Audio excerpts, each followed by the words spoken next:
अस्सलाम वालेकुम नाज़रीन, आप देख रहे हैं प्रोग्राम दो टोक। मैं हूं किरण नाज। पाकिस्तान तहरीक इंसाफ अपने लिए सियासी रास्ता निकालने में मुसलसल हमें नाकाम होती हुई दिखाई दे रही है। कोई शक नहीं है नाज़रीन इस बात में कि पॉपुलर बयानियाँ बनाने की माहिर है पाकिस्तान तहरीक इंसाफ। मौजूदा वक्त के इनकलाबी होने का सेहरा भी इन्हीं के सर है, लेकिन सियासतदान की कामयाबी ये होती है कि वो मौजूदा हालात में रहते हुए अपने लिए रास्ता निकाले और अपने मकसद को भी हासिल कर ले। इंतखाबात में सबसे ज़्यादा नशिस्तें हासिल करके भी हुकूमत नहीं बना सके, मखसूस नशिस्तें भी नहीं ले सके, खैबर पख्तूनख्वा को मिसाली सूबा भी नहीं बना सके और 9 मई पर 2 साल बाद भी मामलात नहीं सुलझा सके। बल्कि अब 9 मई केसेस में तहरीक इंसाफ के सैकड़ों वर्कर्स को सजाएं दी जा चुकी हैं। 9 अरकान असम्बली भी नाअहल हो चुके हैं। आज अपोजिशन लीडर कौमी असम्बली और सेनेट की नशिस्तें भी खाली करार दी जा चुकी हैं। कौमी असम्बली में अपोजिशन लीडर के लिए जो सबसे मुनासिब उम्मीदवार हैं वो असद कैसर समझे जा रहे थे, लेकिन अब ज़राए बता रहे हैं कि उनकी जानिब से भी माजरत कर ली गई है और इस माजरत की वजह तहरीक इंसाफ में ताकत और कुर्सी के लिए जो खींचातानी जारी है वो लगती है। तहरीक तहफ़्फ़ुज़ आइन के सरबराह महमूद खान अचकज़ई का नाम भी अपोजिशन लीडर के लिए लिया जा रहा है। PTI के आमिर डोगर भी तगड़े उम्मीदवार होंगे। सेनेट में नाज़रीन अपोजिशन लीडर के लिए बैरिस्टर अली ज़फ़र का नाम भी सामने आ रहा है। इससे पहले आपको याद होगा कि इमरान खान इन्हें बैरिस्टर गौहर की जगह चेयरमैन तहरीक इंसाफ बनाना चाहते थे, लेकिन उन्होंने ये ओहदा लेने से माजरत कर ली थी। देखते हैं कि इस बार वो क्या फैसला करते हैं। आने वाले 3 से 4 दिनों में शेख वकास अकरम के खिलाफ मुस्लिम लीग नून की रुकन है नौशीन इफ्तिखार, ये तहरीक पर फैसला भी मुतवक्के है। उनकी तहरीक पर तहरीक मंजूर हुई तो शेख वकास अकरम की नशस्त भी खाली करार दी जा सकती है। हुकूमत का यहाँ पर मौक़िफ़ ये है कि शेख वकास अकरम बगैर छुट्टी की दरख्वास्त दिए 40 दिन ऐवान से गैर हाजिर रहे हैं, लेकिन तहरीक इंसाफ के चेयरमैन बैरिस्टर गौहर ये दावा कर रहे हैं कि उनकी जानिब से एप्लीकेशन दी जाती रही हैं। उन्होंने स्पीकर स्टाफ से सवाल किया है कि बताया जाए शेख साहब की जो दरख्वास्तें हैं वो स्पीकर के सामने रखी क्यों नहीं जाती हैं या रखी क्यों नहीं गई हैं। अब सवाल नाज़रीन यहाँ पर यह उठता है कि क्या सिर्फ शेख वकास अकरम हैं जो बगैर बताए ऐवान से गैर हाजिर रहे हैं। आज एक और भी यहाँ पर खबर सामने आई है, पहले ज़रा उस पर बात कर लें फिर मेहमानों की तरफ जाएंगे। शेर अफजल मरवत, इनकी वापसी की उम्मीद जाहिर की जा रही है। PTI अरकान ने जो शोकॉज दिए गए हैं और बागी जो दीगर रहनुमा है पाकिस्तान तहरीक इंसाफ के, उनके खिलाफ एक्शन न लेने पर बड़ी तनकीद किया है कि क्या शेर अफजल मरवत की वापसी का ख्याल जो PTI को एहतजाजी तहरीक में नाकामी हुई है इसके बाद आया है, और इस पर अलीमा खान साहिबा, सलमान अकरम राजा साहब, इनका रद्द अमल क्या होगा? क्या वो इमरान खान को अपना फैसला बदलने देंगे? क्योंकि शेर अफजल मरवत अलीमा खान कह रहे हैं और अलीमा खान साहिबा उनको बेशरम कह रही हैं। इनके बयानात सुन लीजिए फिर मेहमानों की तरफ जाते हैं। कई में पश्तून की आदत है ये अब तख्ते मश्क बनी हुई। जो लोग सामने हैं ये तो ऐसी कोई एहतजाजी तहरीक चला नहीं सकते हैं। इन तमाम मामलात पर बात करने के लिए प्रोग्राम में मेरे इंतहाई मोअज़्ज़ज़ मेहमानों में पाकिस्तान तहरीक इंसाफ के मौक़िफ़ के लिए एडिशनल सेक्रेटरी जनरल हैं PTI के फिरदौस तमीम नकवी साहब ज्वाइन कर रहे हैं। आपकी बेहद शुक्रगुजार हूँ। इसके साथ साथ मुस्लिम लीग नून से इंतहाई मोहतरम सेनेटर अफनानुल्लाह साहब मुझे ज्वाइन कर रहे हैं प्रोग्राम में, आपकी भी बेहद शुक्रगुजार हूँ। और एक और मेरे इंतहाई मोहतरम मेहमान समसाम बुखारी साहब सेक्रेटरी इत्तलात हैं इस्तेहकाम पाकिस्तान पार्टी के, आपको भी मैं प्रोग्राम में खुश आमदीद कहती हूँ। फिरदौस साहब आपसे ज़रा बात का आगाज़ करते हैं। सर, सड़कों पर तो हम देख रहे थे मुश्किलात थी आपके लिए कई अरसे से, पिछले 1-1.5-2 साल से आप इन मुश्किलात का शिकार हैं, लेकिन अब असेंबलीज के अंदर भी आपके लिए मुश्किलात जो हैं वो बढ़ गई हैं। अपोजिशन लीडर्स चाहे वो आप कौमी असेंबली में देख लें चाहे सेनेट में देख लें, यहाँ पर ओहदे बाज़ाब्ता तौर पर खाली करार दिए जा चुके हैं। फिर उसके बाद आ जाते हैं पार्लिमानी लीडर, डेप्यूटी पार्लिमानी लीडर, ये भी नहीं रहे। क्या सोच रहे हैं, क्या हिकमत अमली है आपकी? और जो सबसे अहम सवाल है यहाँ पर वो ये है कि उमर अयूब हो गए, शिबली फराज हो गए, ज़रताज गुल साहिबा हो गई, इनकी जगह लेगा कौन सर? बिस्मिल्लाहिर्रहमानिर्रहीम। मेरे ख्याल से आज के मौजू जो हैं और जो आपका इंट्रोडक्शन है वो ये साबित करती है कि PTI नहायत कामयाब है। इससे कि आज पूरे मुल्क के अंदर कोई और मौजू था नहीं। ख्वाजा आसिफ के रेजिग्नेशन की बातें चल रही हैं। आपके फील्ड मार्शल साहब अमेरिका गए हुए, उन्होंने तरदीद कर दी सर। यूक्रेन में भी बहुत कुछ हो रहा है। अरे जो भी है, मैं तो खबर तो है ना, आज मौजू में नहीं आ रही। आज के तमाम मौजू PTI के।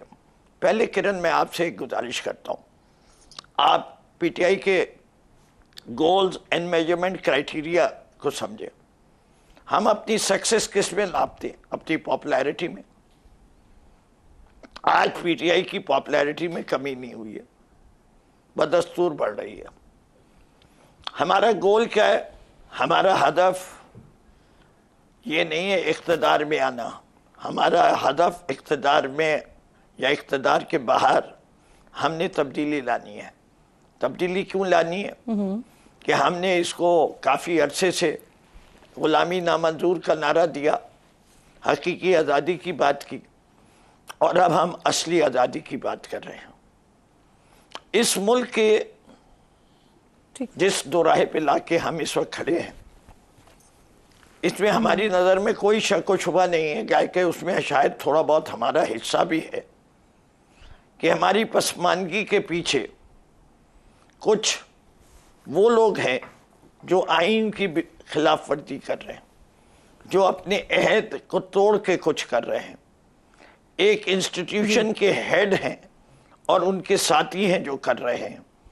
इस मुल्क के अंदर मौजूदा सूरत हाल में आज़ाद अदलिया नहीं है, लोगों के हकूक नहीं है, वोटर के वोट की इज्जत नहीं है। नकवी साहब, सबसे पहले तो जो आपने बात की ना सर पॉपुलैरिटी, नकवी साहब आप पॉपुलैरिटी की जो बात करें, मेरा अगर आगाज आपने सुना वो यही था, पॉपुलैरिटी आपकी यकीनन बरकरार है, लेकिन आपको फायदा उससे हासिल क्या हो रहा है? उल्टा आपके लिए मुश्किलात पे मुश्किलात खड़ी हो रही हैं सर। तो आप उससे गेन क्या कर रहे हैं अगर पॉपुलैरिटी आपकी मुसलसल बतदरीज बढ़ भी रही है तब भी? सर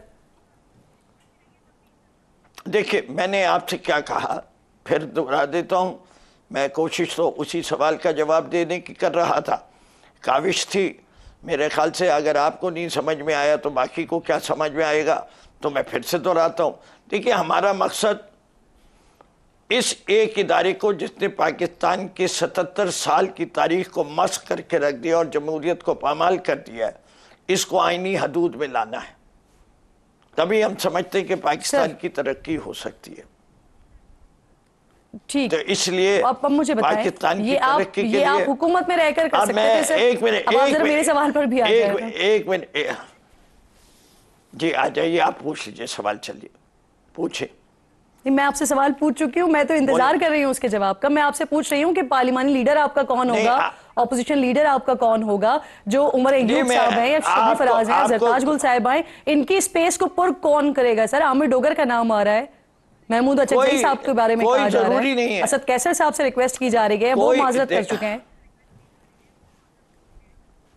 तैयारी हो रही है पाकिस्तान पीपल्स पार्टी को ऑपोजिशन की पार्टी बना के लीडर ऑफ द ऑपोजिशन भी वही हो जाए, और जहां एक हुकूमत अदालतों के जरिए डायरेक्शन दे के रिजर्व सीट का आपकी खबर है सर, क्योंकि इत्तलात तो कुछ इस तरह की आ रही थी, आज जो कुछ मीटिंग्स वगैरह भी हुई हैं उसमें तो ऐसा सुनने में आ रहा है कि शायद कोई इत्तेहाद स्ट्रांग होने जा रहा है, हुकूमत में शामिल होने की बातें हो रही हैं। आप कह रहे हैं कि पाकिस्तान पीपल्स पार्टी को ऑपोजिशन की जमात बनाने की कोशिश हो रही है, ये आपकी इत्तला है, आप खबर दे रहे हैं या अपना तजिया दे रहे हैं? सर जी, मैं दोनों चीजें दे रहा हूँ। अफनान साहब, जिस तरह से अरकान नायल हो रहे हैं, जिस तरह से हिस्से खाली हो रही हैं, तो सर बैरिस्टर गौहर को तो वैसे 35 अरकान की नायली नजर आ रही थी, उनको खदशा था कि 35 से 39 अरकान है जो चले जाएंगे।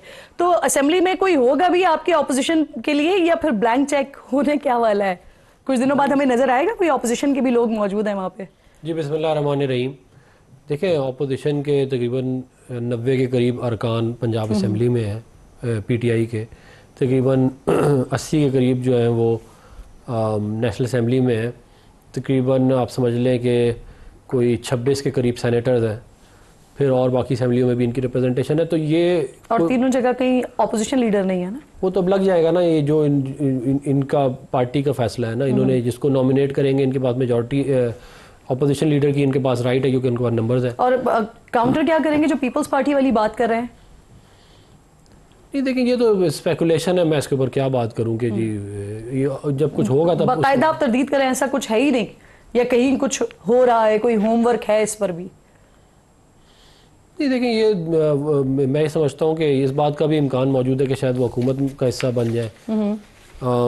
और ये भी इम्कान मौजूद है कि वो ऑपोजिशन लीडर जो है वो, मतलब इसको आप रूल आउट नहीं कर सकते।